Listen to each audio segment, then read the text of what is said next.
አሰላሙ አለይኩም ወራህመቱላሂ ወበረካቱ። ሰላም ውድ ቻናሌ ቤተሰቦች እንዴት ናችሁ? እኔ ያለው አልሐምዱሊላህ ሰላም ነኝ።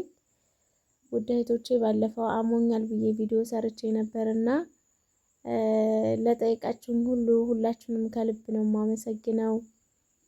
እውነት ለመናገር እኔ እንጃ ይህን ያህል ሰው ይወደኛል እንዴ ብዬ እንዳስብ ነው ያደረጋችሁኝ። በጣም ነው ደስ ያለኝ።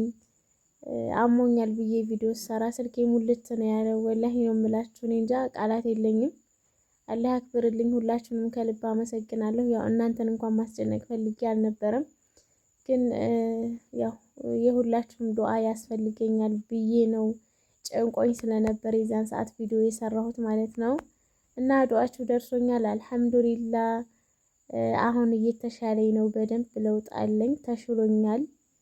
እና መድኃኒቴንም ያው መርፌም ነበረኝ፣ መርፌንም ጨርሻለሁ። መርፌውም ከእጄ ላይ ተነቅሎልኛል አልሐምዱሊላህ። አሁን በደንብ እየተሻለኝ ነው እላችኋለሁኝ።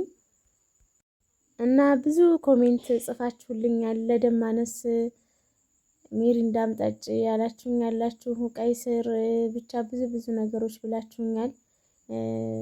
ቪንቶም ጠጪ ብዙ ነገር ጽፋችሁልኛል። ሁላችሁንም አላህ ይስጥልኝ ኢንሻአላህ። አንዳንድ ነገሮችን እየሞከርኩኝ እንግዲህ ደሜን ለመመለስ እሞክራለሁ ከአላህ ጋር ማለት ነው ኢንሻአላህ። ያው እኛ በሰው ሀገር ስንኖር ታውቃላችሁ ራሳችንን እንጎዳለን። እኔ ራሴን የጎዳሁት ሳውዲ ያለሁ ነው። ምግብ የሌለበት ቤት ነው 1 አመት ከምናምን የሰራሁት እና ያው ሀገሬ እገባለሁ በቅርብ የሚል ሀሳብ ስለነበረኝ ታውቃላችሁ ደግሞ ጠፍቶ ለሚሰራ አሁን ላይ ስራ የለም፣ ስራ ጠፍቷልና ወጥቼ ኢጃዛ ቤት እቀመጣለሁ የሚለውን እያሰብኩኝ ፈርቼ 1 አመት ከምናምን ምግብ የሌለበት ቤት ነበር የሰራሁት። እንግዲህ ያው በገንዘቤም ቢሆን አንዳንድ ጊዜ አያመጡልኝም ምግብ። በጣም ነበር የሚርበኝ። የሚገርማችሁ ነገር የረሃቡ ጽናት ያስለቅሰኝ ነበር ሁሉ ማለቴ ወላሂ ነው የምላችሁ፣ አለቅስ ነበረ ረሃቡን መቋቋም እያቃተኝ ማለት ነው። እቤት ውስጥ ያው ገና የመጀመሪያ ልጃቸውን ሲወልዱ ነው እንግዲህ እዛ ቤት ያለው አንድ ህፃን ልጅ ነው። እሱም ምግብ መብላት አልጀመረም ነበረ። ሴትዮዋና ሰውየው ውጭ ነው የሚበሉት። ብቻ በጣም ከባድ ነበረ። ብዙውን ጊዜ ቂጣ እየጋገርኩ ዱቄት ገዝቼ አስቀምጥና ቂጣ እየጋገርኩ ነበር እምበላው። መጀመሪያ እንደገባሁ አካባቢ ያቀርቡልኝ ነበር ምግብ። በኋላ ግን ተው ከነጭራሹም። ብቻ ያው ለራሳቸውም የላቸውም አላደረጉልኝ አልልም። የኔም ችግር ነው እንደዛ ራሴን እስከምጎዳ ድረስ ያደረሰኝ ማለት እችላለሁ። ምክንያቱም ሁሉም ነገር ሲቀር ይቀራል እና እዛ በጣም ራብ ጎድቶኝ ስለነበረ ልቤ ሁሉ በቃ እንትን ብሎ ነበር ማለት ይቻላል። ተጣብቆ ነበር። ኢትዮጵያ መጥቼ እረፍት ስወስድ በደንብ ምግብ ስበላ ነው ልቤ እንትን ያለልኝ በደንብ መተንፈስ የጀመርኩት እና የዛኔ ነው ራሴን የጎዳሁት። ከዛም ያው ይህን ያህል ጊዜ ቆይቼ አሁን ጣለኝ። አስባችሁታል?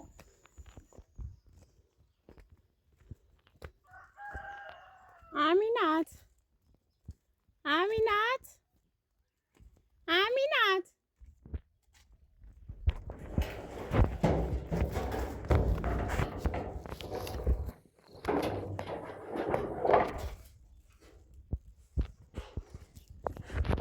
አሚናት አሚናት፣ አይ አንቺ ነገር አሰሚም እኮ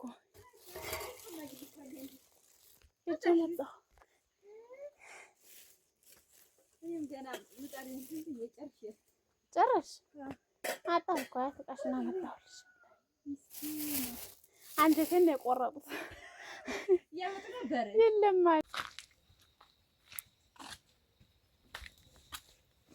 እስኪ አላምከው አለምሃ እስኪ ራላም ሙቀት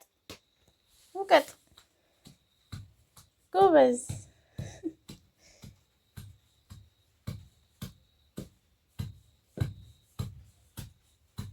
ደከመ እጅ እንዳይመታ በቃ እኔ ልውቀጥልህ። እሰየኔ አንበሳ። እስኪ እስኪ አሁን ሊየው እር አሁንስ በደንብ ነው የላመው በቃው።